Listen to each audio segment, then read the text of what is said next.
Imagine witnessing a punishment so brutal that even hardened warriors would turn away in disgust. Picture a civilization where children were thrown into furnaces as offerings to gods, where human skin was used as decorative wall hangings, and where being buried alive was considered merciful compared to other fates. Welcome to ancient Persia, a realm where practices that would horrify us today were not only accepted, but celebrated as normal parts of daily life. What you're about to discover will challenge everything you thought you knew about one of history's most powerful empires. These aren't myths or exaggerations. These are documented practices that occurred regularly across the Persian Empire for over 1,000 years. From the blood-soaked courts of Cyrus the Great to the twisted rituals of Zoroastrian fire worship, we're diving deep into a world where cruelty wasn't just accepted,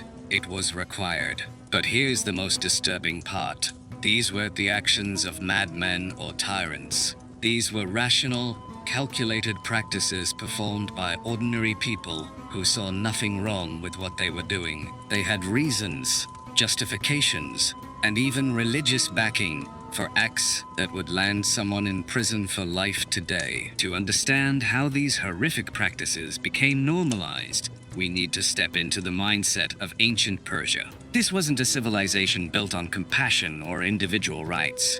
It was forged in fire, conquest, and absolute submission to divine authority. The Persians believed that their empire was divinely ordained by Ahura Mazda, the supreme god of light and truth. This wasn't just political propaganda. It was a fundamental belief that shaped every aspect of their society. When you believe your empire is literally blessed by the gods, any action taken to preserve or expand that empire becomes not just acceptable, but sacred. Consider this chilling reality. Persian nobles were taught from childhood that mercy was weakness, and that showing compassion to enemies was actually an insult to the gods. They had specific terms for different types of suffering, each with its own purpose and meaning. Pain wasn't just pain. It was communication, education, and divine justice, all rolled into one. The Persian concept of truth, known as ata, included the idea that reality itself could be reshaped through ritual and sacrifice.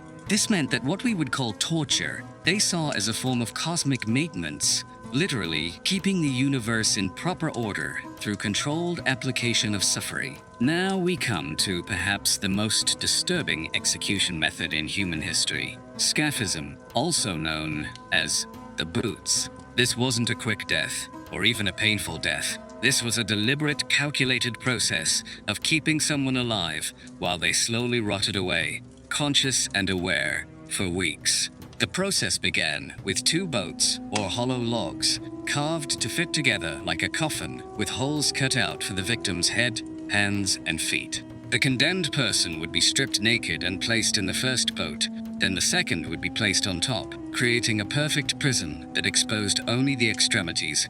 But here's where it gets truly horrific. This wasn't designed to kill quickly. The victim would be force-fed milk and honey until they developed severe diarrhea. Then, more honey would be smeared on their exposed face, hands, and feet. The combination of waste filling the boats and sweet honey on the exposed skin would attract every insect in the area. The Persian executioners had perfected this method over generations.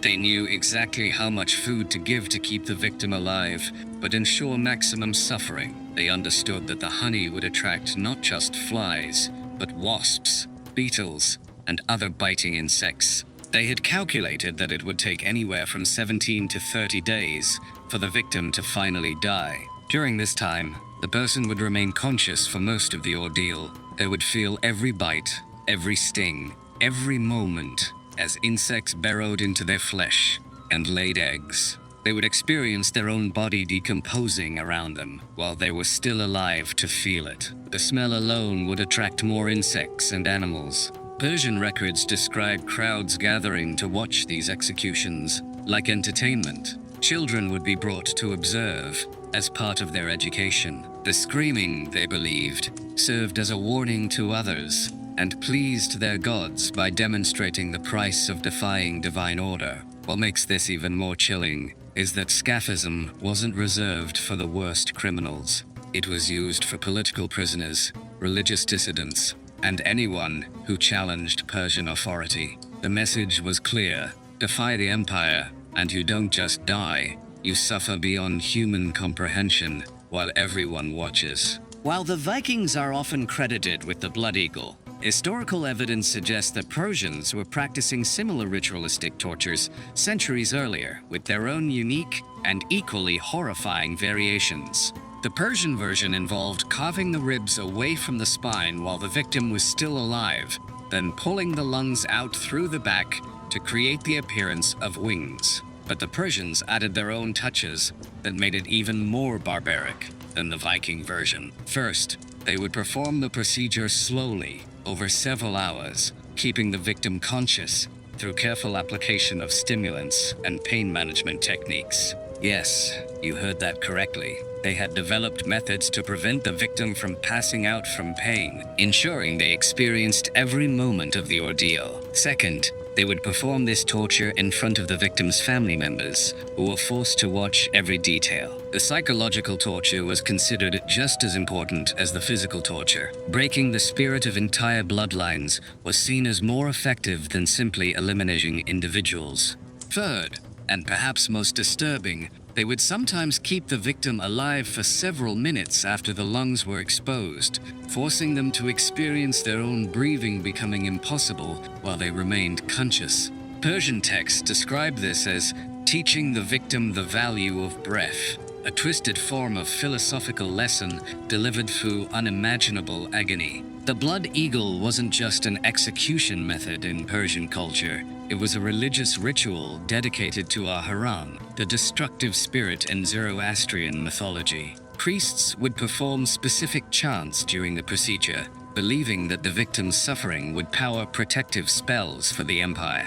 Children from noble families were required to attend these rituals as part of their education. They would be taught that this level of brutality was not only normal, but necessary for maintaining cosmic order.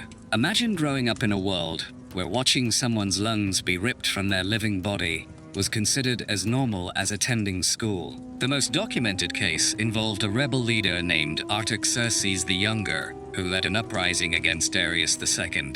When captured, he was subjected to a 3-day blood eagle ritual, with different phases performed each day while he was kept alive through Persian medical knowledge. The entire event was recorded in detail by court scribes, who treated it as a triumph worth preserving for future generations. One of the most disturbing aspects of Persian religious practice, the systematic sacrifice of children to maintain the sacred fires that were central to Zoroastrian worship. These weren't occasional sacrifices during emergencies or special events. This was a regular, scheduled practice that occurred throughout the Persian Empire on specific calendar dates. Every major fire temple required what they called pure fuel, and according to their religious texts, nothing was purer than the life force of an unblemished child. The selection process was methodical and horrifying. Persian priests would examine children throughout the empire, looking for those who met specific criteria: perfect physical health, no scars or birthmarks, and what they considered spiritual purity. Essentially, children who had never shown fear, anger, or sadness. These children were seen as vessels of divine light, making them perfect offerings. Once selected, these children would be brought to the fire temples and prepared over several days. They would be bathed in sacred oils, dressed in white robes, and fed only honey and milk to purify their bodies. During this time, they were treated like gods themselves, given anything they wanted, surrounded by luxury, and praised constantly by priests and attendants. The actual sacrifice was timed to coincide with specific astronomical events. The children would be brought to the sacred fire at dawn, where they would be given a drink that induced a trance-like state. This wasn't meant to be merciful. It was designed to keep them calm and compliant, while still conscious enough to experience what happened next. The Persian method involved slowly lowering the child into the fire feet first, pausing at regular intervals to allow the flames to consume different parts of the body while the child remained alive. Priests would chant throughout the process, believing that the child's screams were actually prayers being delivered directly to Ahura Mazda. What makes this practice even more horrifying is that parents would volunteer their children for this honor. It was considered the highest blessing a family could receive, guaranteeing them prosperity and divine protection. Persian records document cases where multiple families would compete for the privilege of having their child selected for sacrifice. The fires fed by these sacrifices were believed to have special powers. Warriors would hold their weapons in these flames before battle, believing it would make them invincible. Persian kings would make major decisions only after consulting the patterns in these sacred fires, interpreting the way the flames moved as messages from the gods. Archaeological evidence from fire temples across the former Persian Empire has uncovered the remains of thousands of children, their bones showing clear signs of having been burned alive. The scale of this practice was massive. Some estimates suggest that hundreds of children were sacrificed annually at major temples alone. Persian society had developed what could only be described as an art form around the practice of flaying humans alive. This wasn't crude butchery. It was a sophisticated technique that had been refined over generations with specific tools, methods, and purposes. The Persian flaying knife was a specialized instrument, curved in a specific way to separate skin from muscle without damaging either. Master flayers underwent years of training, practicing on animals before being allowed to work on human subjects. They took pride in their ability to remove an entire human skin in one unbroken piece, considering it the mark of true expertise. The process would begin with the victim being secured to a specially designed table that elevated different parts of the body to optimal working angles.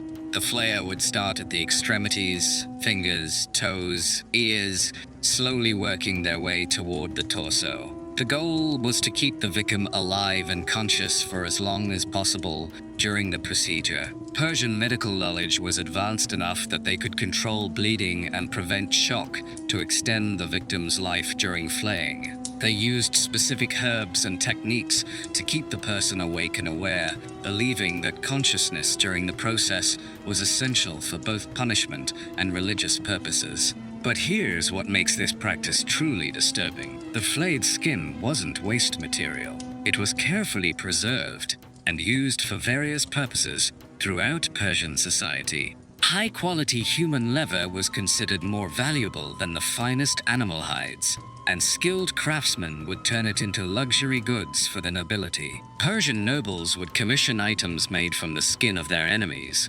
sword sheaths, book covers, even clothing for special occasions. The darker and more personal the connection to the victim, the more prestigious the item was considered. Some Persian kings had entire rooms decorated with wall hangings made from the preserved skin of defeated rebel leaders. The most prized human leather came from what the Persians called willing victims, people who had been convinced to submit to flaying as a form of religious devotion or family honor. This skin was believed to have special properties and was reserved for the most sacred uses, such as covering religious texts or making ceremonial garments for high priests. Persian records describe flaying festivals, where master flayers would demonstrate their skills on condemned criminals while crowds watched and learned. These events served multiple purposes: entertainment, education, and religious ritual, all combined into a single horrifying spectacle. The brazen bull, a bronze torture device shaped like a bull with a hollow interior, is often associated with ancient Greece. But the Persians took this concept and made it exponentially more horrific through their own innovations and additions. The basic Persian version was larger than the Greek original, designed to accommodate multiple victims simultaneously. But size wasn't the only improvement. Persian metallurgists had developed techniques for creating internal structures within the bull that would prolong suffering and create different types of experiences for the victims inside. Persian brazen bulls featured internal spikes and protrusions that would shift and move as the metal heated up, creating a constantly changing landscape of pain for anyone trapped inside.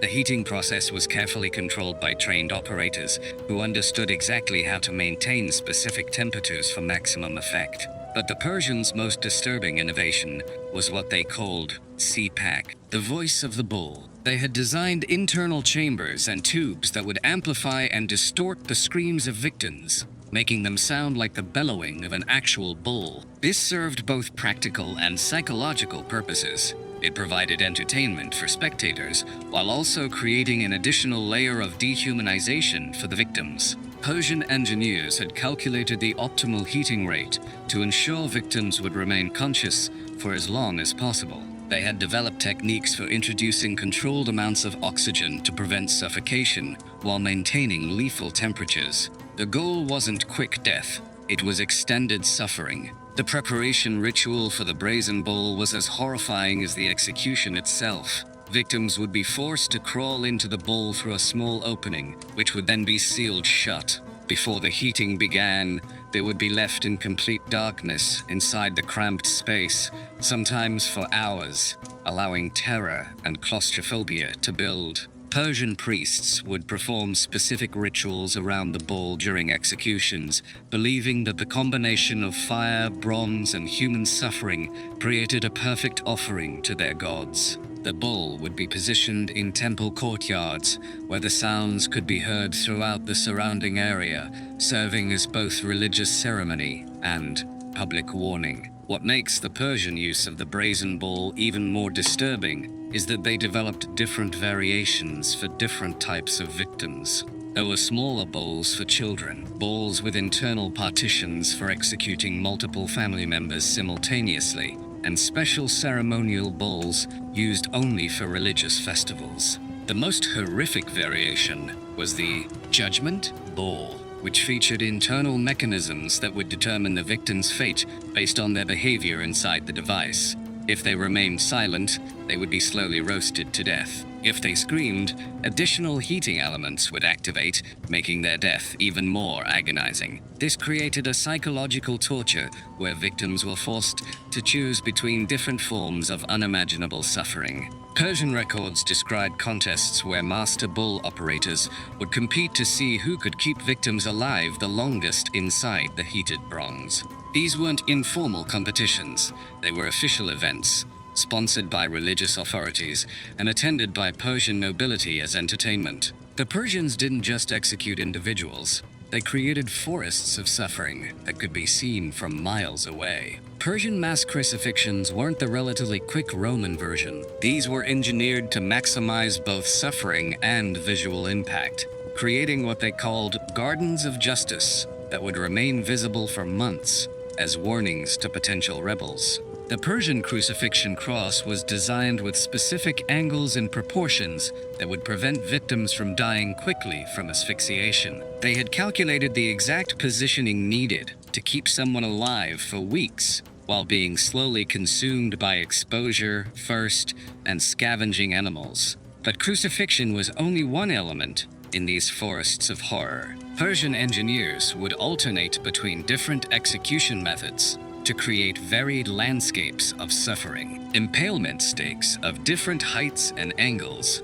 It would be interspersed with crosses, gibbets, and specialized torture devices, creating a horrifying variety that served both practical and psychological purposes. The impalement stakes themselves were marvels of cruel engineering. Rather than simple pointed posts, Persian stakes were designed with multiple points, barbs, and internal chambers that would prolong the impalement process over several days. Victims would be lowered onto these devices slowly, with the stake penetrating non-vital organs first, ensuring they would remain conscious and aware throughout most of the ordeal. Persian records describe impalement forests containing thousands of victims following major rebellions. The revolt of Babylon in 521 BC resulted in an impalement forest that stretched for miles along the main road to the city, with fresh victims added daily for months. Travelers describe the sound of thousands of dying people as audible from great distances, creating a psychological barrier that was as effective as any physical wall. The maintenance of these execution forests was itself a specialized profession. Persian executioners would make daily rounds, providing just enough water to keep victims alive while ensuring they couldn't recover. They had developed techniques for treating infections and injuries that would otherwise cause quick death, extending the suffering for weeks beyond what would naturally occur. Children were regularly brought to view these forests as part of their education. Persian educational philosophy held that exposure to extreme suffering would create stronger, more obedient citizens. Young nobles would be required to walk through the forests, observing different stages of death and decay, while priests explained the religious and political significance of each method. The psychological impact extended far beyond the immediate victims. Entire populations would be forced to travel past these forests when conducting business or trade, ensuring that the sight and smell of mass execution would be permanently embedded in their memories. This created a form of societal trauma that would persist for generations. Persian innovation in torture and execution extended into the realm of chemistry and toxicology, with the development of specialized chambers designed to deliver slow, agonizing death through carefully controlled poisoning. These poison rooms represented the pinnacle of Persian understanding of both architecture and toxicology. Built into the foundations of major palaces and temples, they were designed to look like comfortable living spaces, complete with beds, furniture, and even luxury decorations. Victims would be told they were being moved to better accommodations, only discovering the truth when it was too late to escape. The poisoning process was calibrated to unfold over several weeks, with different toxins being released at specific intervals through hidden vents and water supplies. Persian poisoners had developed a sophisticated understanding of how different substances affected the human body, and they used this knowledge to create experiences of suffering that would progress through carefully planned stages. The first phase involved mild toxins that would cause discomfort and anxiety without obvious symptoms. Victims would feel unwell but wouldn't understand why, creating psychological stress that amplified the physical effects of the poisons. This phase could last for days, allowing time for the person to contemplate their situation while their body slowly weakened. The second phase introduced more aggressive toxins that would cause visible symptoms: skin discoloration, hair loss, bleeding from the mouth and nose. By this point, victims would understand what was happening to them, but they would be too weak to attempt escape or resistance. The psychological torture of watching their own body deteriorate became as important as the physical effects of the poison. The final phase was designed to be the most agonizing, with toxins that would attack the nervous system while leaving the victim conscious and aware. Persian texts describe this stage as teaching the value of life through its slow removal, treating the entire process as a form of philosophical education delivered through chemical torture. What made these poison rooms particularly cruel was their design as places where victims might have hope for survival. The chambers were equipped with antidotes and medical supplies that were always just out of reach, creating false hope that amplified the despair when victims realized they couldn't access these potential remedies. Persian nobles would sometimes visit these rooms to observe victims in different stages of poisoning, treating it as both entertainment and education. They would bring guests to demonstrate their power and sophistication, showing how Persian science could be used to create precisely controlled suffering. The construction and operation of poison rooms required teams of specialists, architects, chemists, physicians, and guards who all worked together to create these instruments of slow death. This wasn't the work of individual sadists.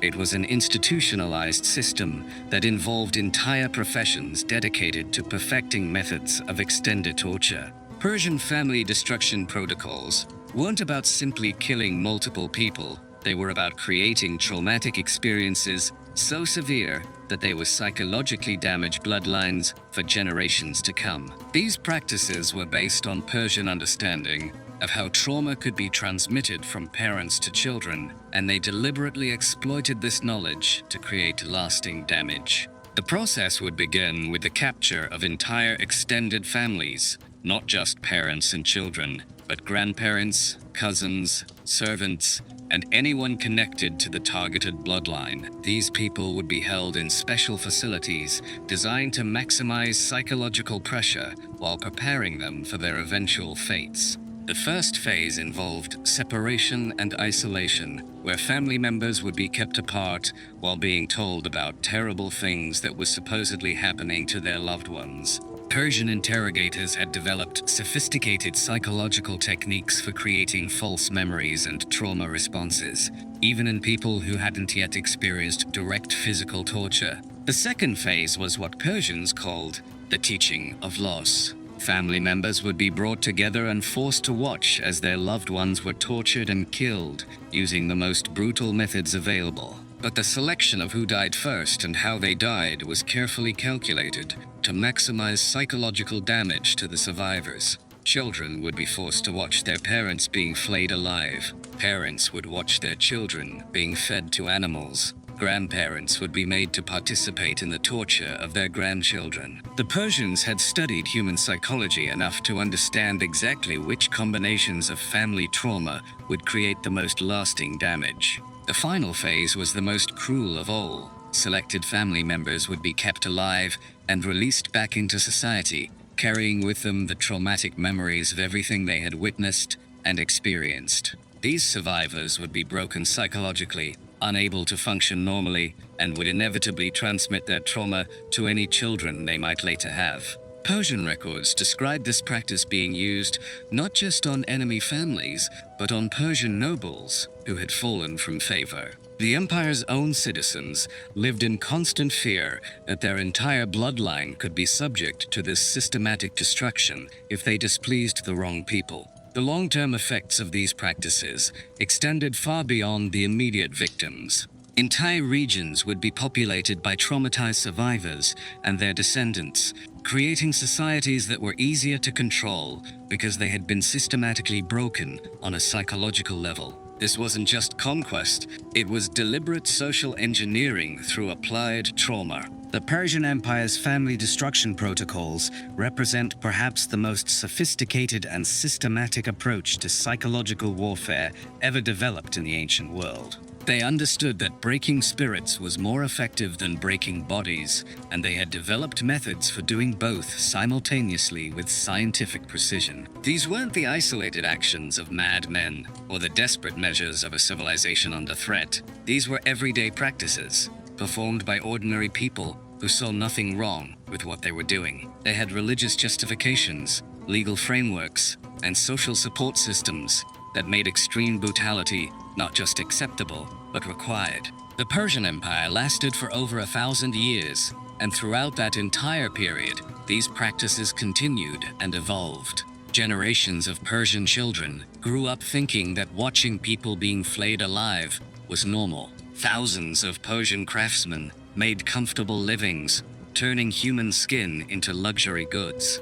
Entire professions were built around perfecting methods of extended torture. What makes this history so disturbing isn't just the individual acts of cruelty, but the way they became integrated into every aspect of Persian society. These weren't aberrations, they were features. They weren't bugs in the system, they were the system. The Persian Empire fell, but the lessons it teaches us about human nature remain relevant today. How easily can societies normalize extreme behavior? What conditions allow ordinary people to participate in extraordinary cruelty? How quickly can practices that seem unthinkable become not just acceptable, but required? These questions become even more unsettling when we realize that every civilization has the potential to develop similar practices under the right conditions. The Persians weren't uniquely evil. They were humans, just like us, who created a society where evil became normal. They were documented as proud achievements, religious duties, and effective governance techniques. Future archaeologists studying our own civilization will find our practices and judge them by their standards. What will they think of us? The Persian Empire reminds us that progress isn't inevitable, that civilization is fragile, and that the line between normal and horrific can shift more quickly than we'd like to believe. The practices that seemed so normal to them seem monstrous to us, but what practices that seem normal to us might seem monstrous to future generations? That's a question worth pondering as we close this exploration of humanity's capacity for both cruelty and the normalization of the unthinkable. The Persians thought they were building an eternal empire, blessed by the gods. Instead, they created a cautionary tale about what humans are capable of when cruelty becomes culture, when brutality becomes normal, and when the unthinkable becomes everyday reality. Remember, these weren't myths or legends. These were real practices, performed by real people on real victims who suffered and died in ways that challenge our understanding of human cruelty. Their stories deserve to be remembered, not as entertainment, but as warnings about the depths to which human societies can sink when we stop questioning what we accept as normal. The Persian Empire is gone, but human nature remains the same. The capacity for both great kindness and unimaginable cruelty exists in every generation, in every society, and perhaps in every human heart. What we choose to do with that capacity, and what we choose to accept as normal, determines not just our own character, but the character of our entire civilization. That's the real horror of ancient Persia. Not that they were monsters, but that they were human.